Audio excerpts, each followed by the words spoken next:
Hello, all you creative people, and welcome to another video.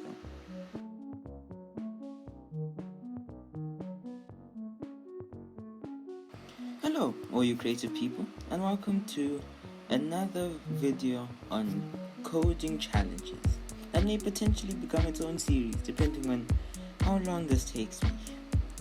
So this video, we're creating a 2D procedurally generating tower defense inside of Unity, and thus taking 31 hours because, well, you see, time is relative, and I have a relatively large amount of time on my hands. This video, I decided to use some special techniques. I'm planning on changing the way my videos are made. This video also took me 2 weeks, but I was also working on 2 other projects at the time. One which are also going to be 2 other videos coming out soon. Another movement devlog coming soon, and Creative Fox, which I won't spoil too much on right now. But yeah, let's get right into this. So in this video, as I said before, it took me 31 hours, which is the longest I've ever spent on a coding challenges video. And hopefully the improvements, the changes I'm making in my editing style and the general style of my videos is better for you people. It's been like, I don't know, 2 weeks since my last upload, which is unfortunate. 2 weeks is a large amount of time. Especially when I was meant to be doing this kind of weekly release cycle. That kind of falls apart the second I have to do anything that is very resource intensive. Anyways, yeah. So first, there were so many issues. I can name the general concepts I went into creating this video. For the path generation, I happen to have used a version of A-star pathfinding, which I am calling F-star pathfinding. The general concept is that what we do is we get the 3 random points inside of our grid, which is 10 by 10 wide, 10 by 10. It's a 10 by 10 grid that happened to have been created by CodeMonkey, which I may or may not have taken and used. But I should mention that I did create my own grid system before I turned this into a 3D game.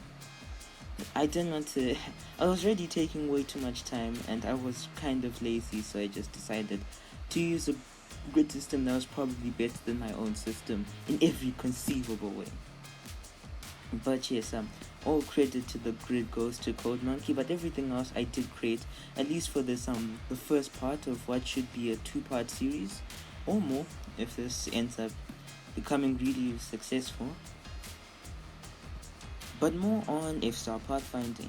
Basically, we get 3 random points in our 10 by 10 grid, and we connect them each using A-star pathfinding, except we make it so that there's no such thing as diagonals by the best way imaginable.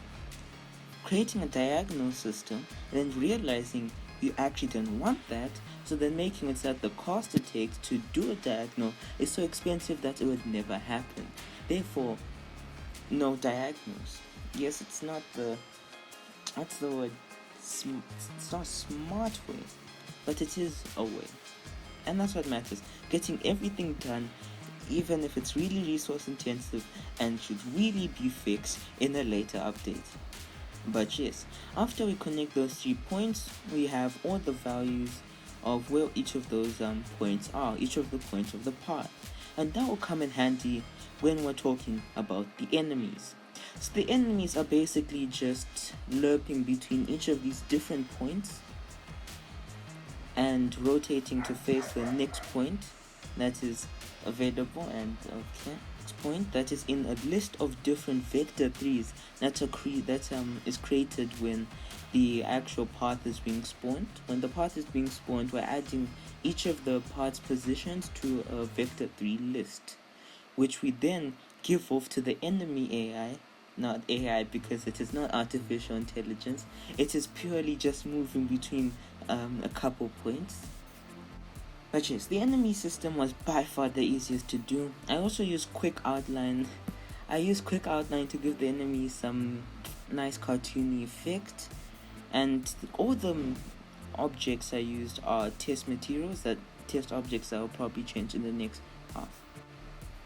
Anyway, so once we have the enemy AI done, in the next episode I'll mostly be covering placing down the objects that they actually spawn properly and work, and I'll probably just be using a collider that would get that will have a certain range or radius that would just pick up every game object that has the tag enemy inside of that and just shoot at it, because that is the simplest way and I'm too lazy to do it any other way. Now that we've covered the paths, the grid, and the enemies, we then move on to the other aspect, which is the camera system. This camera system is generally a camera system, or a type of camera system that is consistent with other top-down simulation games. It's a pretty classic thing to do. Doesn't take much time, and is very useful in everything that we can possibly do. Before this video starts dragging on way past what it should be, I should probably just end it now or never. So, last thing I want to talk about is what is coming in the second part or final part of this kind of series type thing. What I'll be working on is a shop system where you can buy different towers, placing down towers, making the tower shoot at enemies, and all that type of stuff. And also a system where you can upgrade your towers. And yeah, that's basically it. The systems have already been set up are a wave system, very classic thing to do. It's just using an I enumerator, a coroutine, to get all that type of stuff working. The procedural parts, the enemy AI that consistently gets harder every wave, but also you get a higher wave cooldown every single wave, but more enemies are also spawned every single wave. So it does kind of, and it should kind of balance itself out. And yeah, that's basically it. And that took me 31 hours. The pain of creating a large game. Anyways, I'm going to go and edit this now. See you guys in the next one. Goodbye. You can go to my Patreon. All the files that were from this video, that have been done from this video, are on the itch.io page that will be listed below. And you can download it, use the assets that have already been done, and all the systems are already in place, and use it in your own games or to do whatever you really want. See you guys in the next one. Goodbye.